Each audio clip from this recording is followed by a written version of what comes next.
Praise lord. వాక్యంలోకి వెళ్ళే ముందు చిన్న ప్రార్థన చేసుకుందాం. సర్వోన్నతుడ, సర్వశక్తిమంతుడ, కృపామయుడ, దయగల మా తండ్రి, నీకు లెక్కలేని స్తోత్రాలు చెల్లించుకుంటున్నాం ప్రభు. రాత్రికాలం అంతే మమ్మల్ని కాచి కాపాడు ప్రభు. ఉదయకాల సమయంలో మమ్మల్ని నిలబెట్టినది నీకు స్తోత్రాలు నాయన. వినిచిన వారికి, చూచుచున్న వారికి, ప్రతి ఒక్కరికి మారు మనసు దయచే ప్రభు. విరిగి నలిగిన హృదయంలో దయచేయమని అడుగుచున్నాను ప్రభు. మా హృదయంలో మార్చము, మనసులో మార్చమని అడుగుచున్నాను ప్రభు. ప్రతి ఒక్కరికి మారు మనసు దయచేయమని అడుగుచున్నాను తండ్రి. ఆమేన్. ప్రకటన గ్రంథము 13వ అధ్యాయము 1 నుంచి 13 వచనాలు ఇలాగ వ్రాయబడి ఉన్నాయి. మరియు 10 కొమ్ములుండి 7 తలలను గల యొక్క మృగము సముద్రంలో నుండి పైకి వచ్చుట చూచి తిని దాని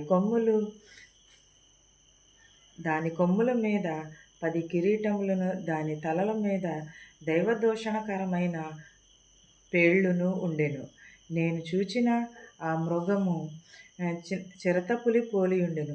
దాని పాదములు ఎలుగుబంటి పాదములు వంటివి, దాని నోరు సింహపు నోరు వంటిది. దానికి ఘటసర్పము తన బలమును, తన సింహాసనమును, గొప్ప అధికారము ఇచ్చెను. దాని తలలో ఒకదానికి చావు దెబ్బ తగిలినట్టుండెను. అయితే ఆ చావు దెబ్బ మానకపోయెను గనుక భూజనులందరూ మృగము వెంట వెళ్ళుచు ఆశ్చర్యపడుచుండిరి. ఆ మృగమునకు అధికారమిచ్చినందున వారు ఘటసర్పమునకు నమస్కారం చేసిరి. మరియు వారు, ఈ మృగముతో సాటి ఎవడు, దానితో యుద్ధము చేయగలవాడెవడు అని చెప్పుకొనుచు ఆ మృగమునకు నమస్కారం చేసిరి. డంబపు మాటలను, దైవదూషణలను పలుకు నోరు దానికి ఇయ్యబడెను. మరియు 42 దినములలో తన కార్యము జరప అధికారము దానికి ఏర్పాటాయెను. ఏంటిది? 10 కొమ్ములను గల 7 తలలను గలను ఒక ఘటసర్పము కనబడి ఉండెను. ఆ పైకి ఎక్కడి నుంచి వచ్చినది? సముద్రము నుండి పైకి వచ్చుట చూచి దాని కొమ్ములు ఎలా ఉన్నవి? 10 కొమ్ములు ఉన్నవి, కిరీటముల వలె ఉన్నవి. తలల మీద దైవదూషణ చేయుచున్నది, వారి పేళ్లకును ఉండెను.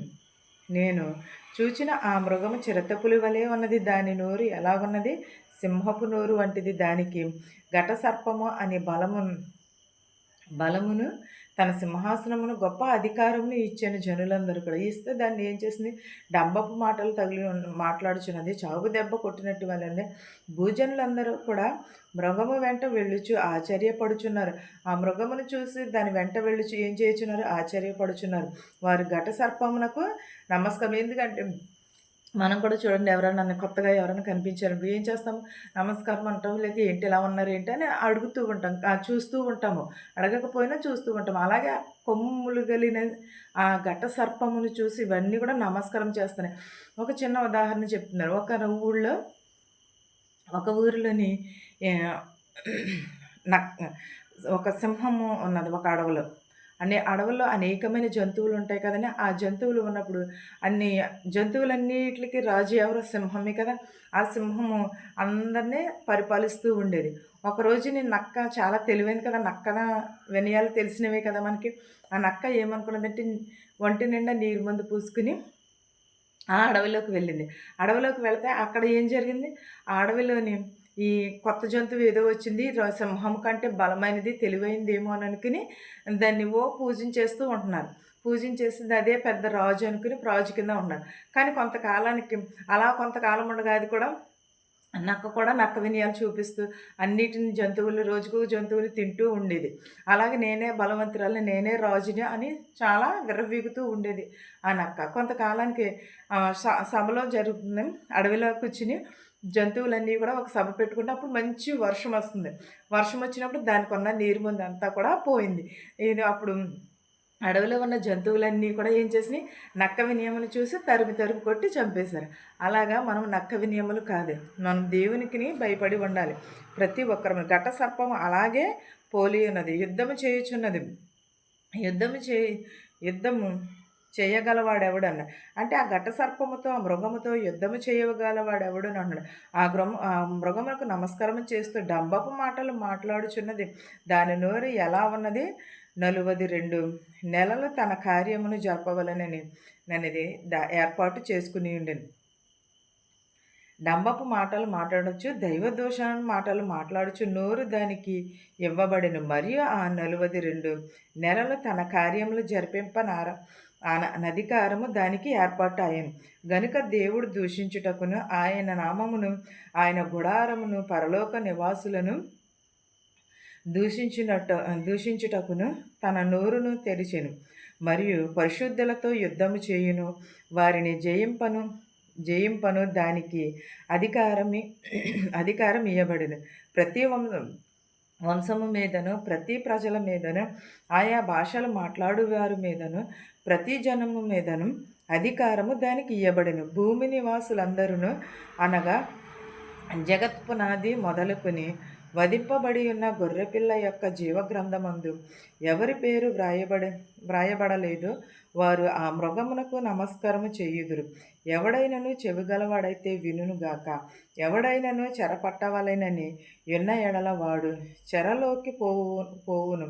ఎవడైనను ఖడ్గము చేత చంపిన ఎడల వారు ఖడ్గము చేత చంపబడవలెనని ఆ విషయంలో పరిశుద్ధులు ఓర్పును విశ్వాసమును కనబడును. ఏంటిది? గనుక దేవునిని దూషించుటకును, ఆయన నామమును, ఆయన గుడారమును, పరలోక నివాసులందరూ కూడా దూషించుటకును అది తన నోరును తెరిచెను. ఎలా తెరిచి అన్నది? భూనివాసులందరిని కూడా, పరలోక వారి అందరిని కూడా తెరిచెను. తిట్టుటకు, దూషించుటకు నోరు తెరిచెను. పరిశుద్ధులతో యుద్ధము చేయుటకును, వారిని జయించుటకును దానికి అధికారం ఇయ్యబడును.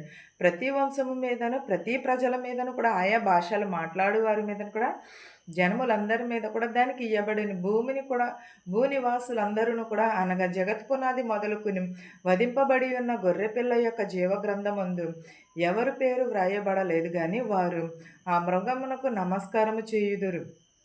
ఎవడైనను చెవిగలవాడైతే వినుగాక. ఏంటది? ఈ సంగతులన్నీ కూడా ఎవరైనా చెవిగలవాడవైతే వినుగాక. ఎవడైతే బడవలేనని అన్నాడో వాడే చెరలోనికి పోవును. ఎవడైతే ఖడ్గము చేత చంపబడిన ఉన్నాడో వాడు ఖడ్గము చేతే చంపబడును. ఈ విషయంలో కూడా పరిశుద్ధులందరూ కూడా ఓర్పుతోనూ, సహనముతోనూ, వినయముతోనూ వినుచున్నారు. మనం ఏదైతే విత్తుతామో అదే కోస్తాము. ఇవన్నీ చేయుచున్న చెరపట్టబడిన వాడే నాశనమునకు తెచ్చుకుని అంటున్నాడు. మరి భూమిలో నుండి మరి ఒక మృగము పైకి వచ్చుట చూచి తిని, గొర్రెపిల్ల కొమ్ములు వంటి రెండు కొమ్ములను దానికి ఉండేను. అది ఘట సర్పము వలె మాట్లాడుచుండెను. అది ఆ మొదటి మృగమునకు ఉన్న అధికారము చేష్టలన్నీ దాని ఎదుట చేయుచున్నది. మరియు చావు దెబ్బ తగిలి బాగుపడి ఉన్న ఆ మొదటి మృగమునకు భూమియు దానిలో నివసించు వారును నమస్కారము చేయునట్లు అది బలవంతము చేయుచున్నది. అది ఆకాశము నుండి భూమికి మనుషుల ఎదుట అగ్ని దిగి వచ్చినట్టుగా గొప్ప సూచన చేయుచున్నది. కత్తి దెబ్బ తినియు బతికిన ఈ మృగమునకు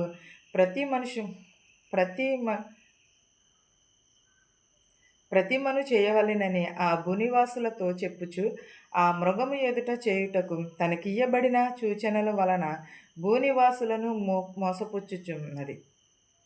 మరియు భూలోకము నుండి ఇంకొక మృగము వచ్చి ఉన్నదంటాను. గొర్రెపిల్ల కొమ్ముల వంటి ఉన్నది, 2 కొమ్ములు ఉన్నవి. దానికంటే కూడా అది ఘట సర్పము వలె మాట్లాడుచున్నది.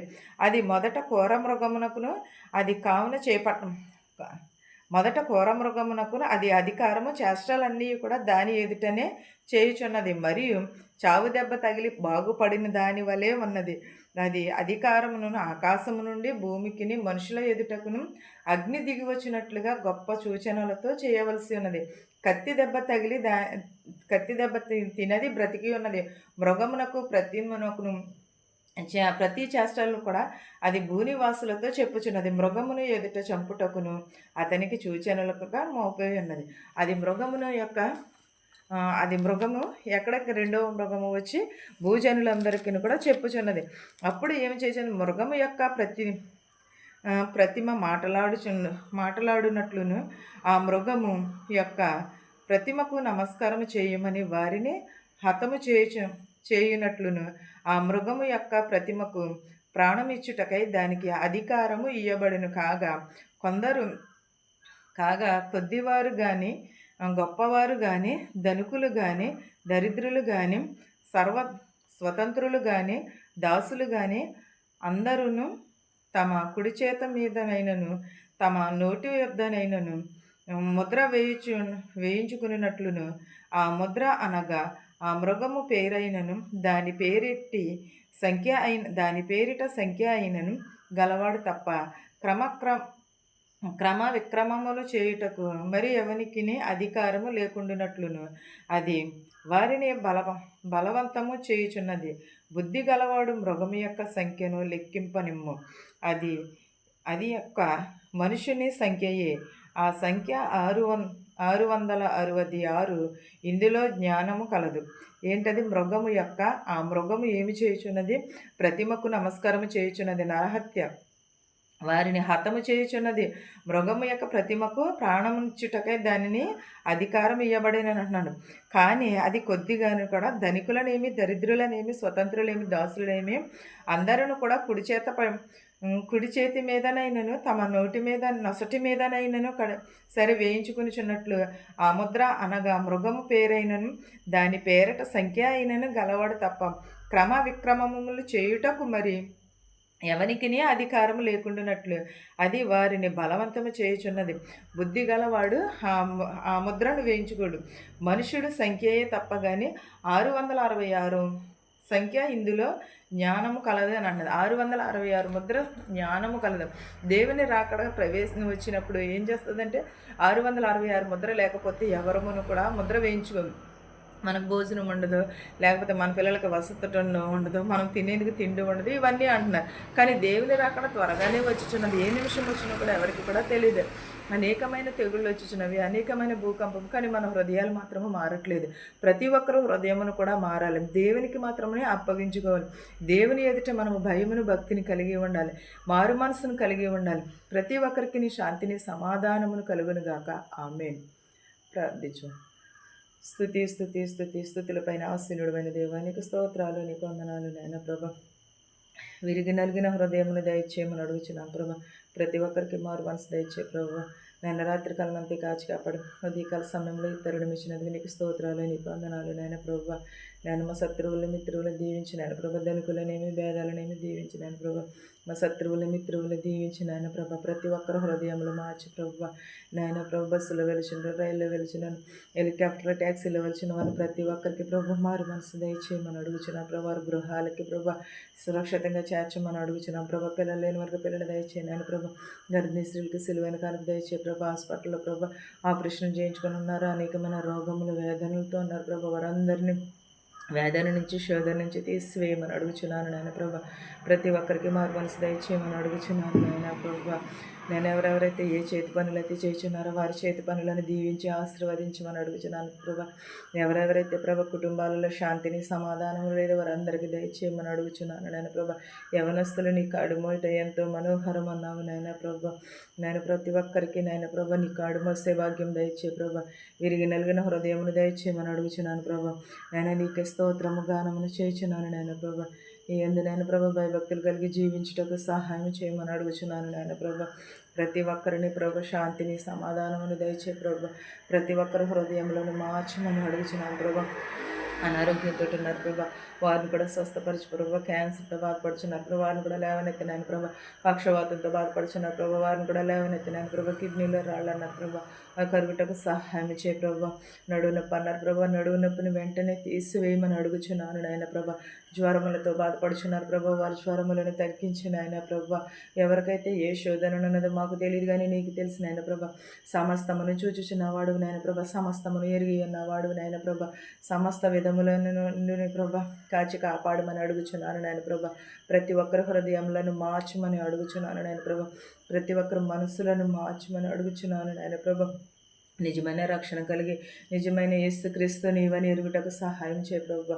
ప్రతి ఒక్కరికి మారు మనసు దయచేయమని నా ప్రార్థనను అంగీకరించమని, ఇంకనూ ఎవరినైతే మర్చిపెట్టే వారందరినీ కూడా దీవించి ఆశీర్వదించమని, నా కుటుంబమును కూడా జ్ఞాపకం చేసుకోమని, నాకు ఇచ్చినట్టు బిడ్డను బట్టి భర్తను బట్టి జ్ఞాపకం చేసుకోమని అడుగుచున్నాను. నిత్యము ప్రభు నిన్ను స్తుతించే భాగ్యమును దయచేయమని, ప్రతి ఒక్కరిని ప్రభు పేరు పేరు చొప్పున దీవించి మా దేశాలను, మా సంఘాలను దీవించమని, నా ప్రార్థనను అంగీకరించమని యేసు నామములో బ్రతిమాలి వేడుకొనుచున్నాను తండ్రి. ఆమేన్.